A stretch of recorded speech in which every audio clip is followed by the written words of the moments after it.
ناظرین، ایک ماہ مکمل ہونے پر حکومت کی کارکردگی پر بات کرنے کے لیے آج ہمارے ساتھ موجود ہے وفاقی وزیر اطلاعات و نشریات اور وزیر اعظم کے ترجمان جناب پرویز رشید۔ السلام علیکم۔ وعلیکم السلام جناب جنید صاحب، آپ ٹھیک ٹھاک ہیں؟ اللہ کا شکر۔ آپ کا بہت شکریہ کہ آپ نے مجھے اپنے پروگرام میں بلایا ہے۔ میں دنیا چینل والوں کا بھی شکریہ ادا کرتا ہوں، مگر یہ جو آپ کارکردگی کی بات کر رہے ہیں، ابھی یہ موڑ شوڑ، یہ ٹوئے ٹبے تو گزر لینے دیں، پھر ہماری کارکردگی کی آپ سپیڈیں تو دیکھیے گا۔ یہ اب تو کارکردگی کے متعلق میڈیا کا ہم سے پوچھنا ایسے ہی ہے جیسے آپ بچے کو پہلے دن سکول چھوڑ کے آئے اور جب بچہ گھر واپس آئے تو آپ اسے کہیں کہ بیٹا سالانہ امتحان میں کتنے نمبر آئے ہیں۔ یا کوئی شخص ملازمت جوائن کرے اور پہلے دن آفس سے جب گھر واپس آئے تو بیوی کہے کہ جانو لاؤ تنخواہ۔ یا آپ کراچی جانے کے لیے لاہور سے بس میں سوار ہوں تو ابھی اکاڑے پہنچے اور ڈرائیور سے پوچھنا شروع ہو جائے کہ پاجی کراچی کدو آوے گا؟ جنید صاحب کراچی ضرور آوے گا، مگر ہمیں تھوڑا وقت تو دینا آپ، ابھی تو ہم آ کے کریز پہ کھڑے ہی ہوئے ہیں، تو آپ سکور پوچھنا شروع ہو گئے ہیں۔ بھائی تھوڑا وقت لگے گا، پھر چھکے بھی لگیں گے، چوکے بھی لگیں گے انشاءاللہ۔ لیکن آپ اس سے پہلے آؤٹ ہی نہ ہو جائیں۔ اس طرح کے بندے ہوتے ہیں جو بس کی سب سے اگلی سیٹ پہ بیٹھتے ہیں اور ساری بس کو خطرے میں ڈالا ہوتا ہے۔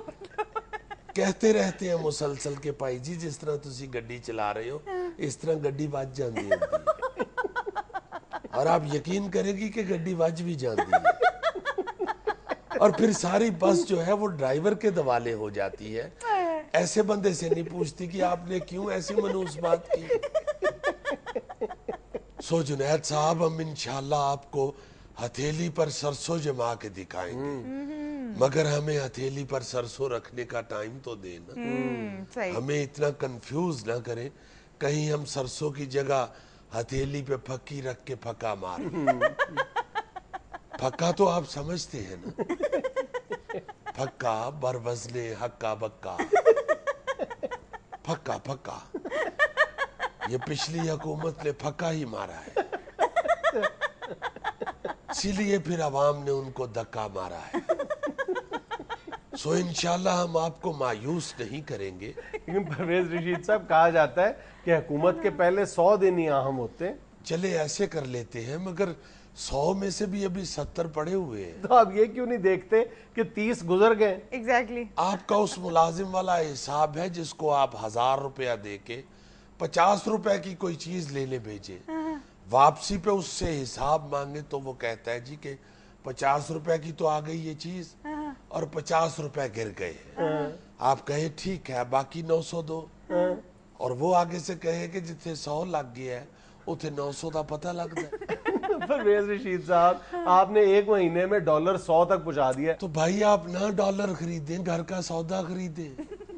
مجھے تو ایک یہ سمجھ نہیں آتی کہ لوگ کیوں شور مچاتے ہیں ڈالر مہنگا ہو گیا ہے، ڈالر مہنگا ہو گیا ہے۔ بھائی آپ نے ڈالر بھنڈیوں میں ڈالنا ہے یا ٹماٹر گوشت کی جگہ ڈالر گوشت پکانا ہے؟ بھائی ہم نے تو صرف ڈالر اس لیے مہنگا کیا ہے کہ انگریز کو ٹف ٹائم دے، انگریز کو ٹف ٹائم دے۔ ڈالر تو اس نے استعمال کرنا ہے، ہم نے تو نہیں کرنا۔ پرویز صاحب، جس وقت ڈالر کا ریٹ چڑھتا ہے تو ہمارے ملک کی معیشت بیٹھ جاتی ہے۔ چلے معیشت کو بھی 2 منٹ بیٹھنے دیں، وہ بھی بیچاری تھک جاتی ہے کھڑے کھڑے۔ کیا بات کریں، غریب مارا جائے گا۔ اچھا جی جنید صاحب، آپ مجھ سے اطلاعات و نشریات کی بات کریں، یہ ڈالروں شالروں کی بات آپ اسحاق ڈار صاحب سے کی۔ صرف اطلاعات و نشریات؟ آپ نے تو 36 محکموں کی سربراہی سنبھال لی۔ یہ بھائی تے سدھا ہی ہو گیا۔ جنید صاحب اس میں کیا حرج ہے؟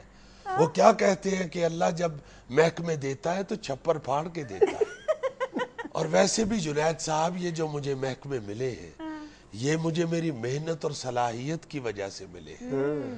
یہ جلا وطنی میں میاں صاحب کے ساتھ آپ نہیں کھجل ہوتے رہے، میں کھجل ہوتا رہا ہوں۔ کھجل کیا ہوتے رہے، عیش کرتے رہے لوگ کہتے ہیں۔ یہ آپ کو کس نے بتایا ہے؟ ناظرین، یہ تھا آج کا حسب حال۔ خوش رہیں، خوش رکھیں۔ آپ سے ملاقات ہوگی انشاءاللہ کل۔ اللہ حافظ۔